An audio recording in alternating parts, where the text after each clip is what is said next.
Salut tout le monde et bienvenue à notre premier grand ciné-débat. Et aujourd'hui, nos invités sont...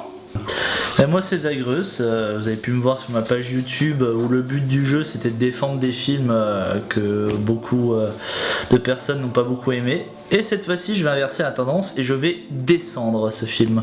Alors moi c'est Quicheuse, je suis également sur YouTube, je fais des vidéos de comparaison cinématographique autour d'un thème, d'une saga, etc.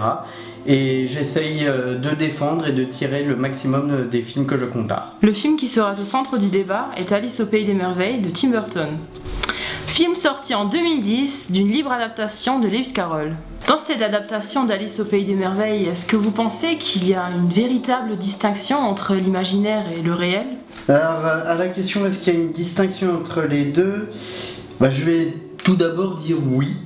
Dans un premier temps, même s'ils sont, je sais pas si tu as remarqué, même s'ils sont emmêlés en fait. Dans le sens où le pays des merveilles, j'allais dire pays imaginaire, le pays des merveilles est complètement what the fuck, c'est d'ailleurs le principe d'Alice au Pays des Merveilles. Et à côté de ça, le monde réel est très terre à terre.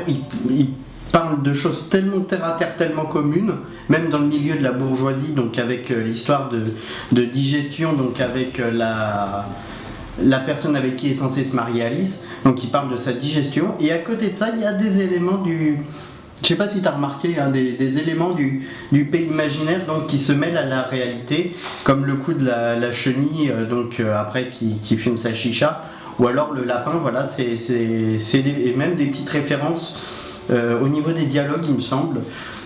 Comme quand Alice elle a l'idée de peindre les roses blanches en rouge, voilà, qui était déjà présent dans le film, et je ne sais pas si c'est dans le livre puisque je ne l'ai pas lu, je l'avoue tout de suite. Moi non plus, j'ai pas lu le bouquin, faudrait peut-être que je lui mette d'ailleurs.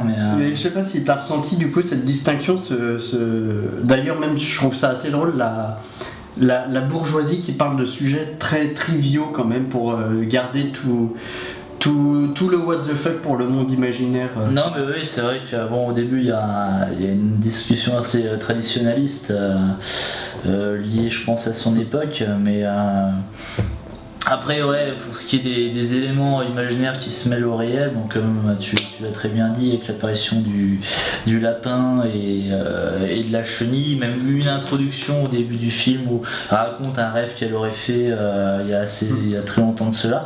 D'ailleurs ce qui me pose aussi la question, et c'est ce qui m'a perdu au début du film, c'est où est-ce qu'il se situe en fait chronologiquement parlant.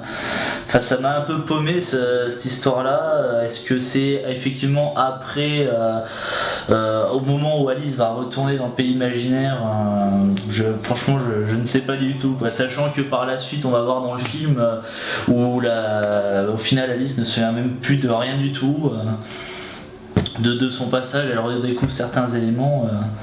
Après on peut voir ça d'une manière assez intéressante dans le sens où des souvenirs de la petite enfance, on en a, mais on n'est pas toujours certain, forcément.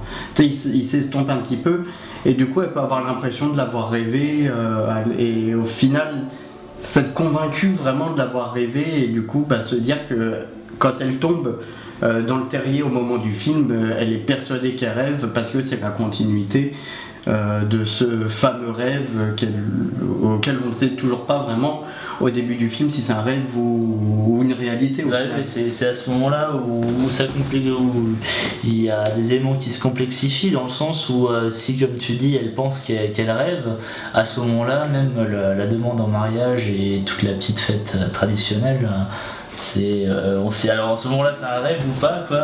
Ah non, là je pense que c'est bien ancré dans la réalité. Donc là ça serait comme si elle se mettait à rêver d'un coup comme ça. Il faut pas oublier le moment où justement elle tombe dans le terrier. Tu sais elle court après un lapin. Oui, bien sûr.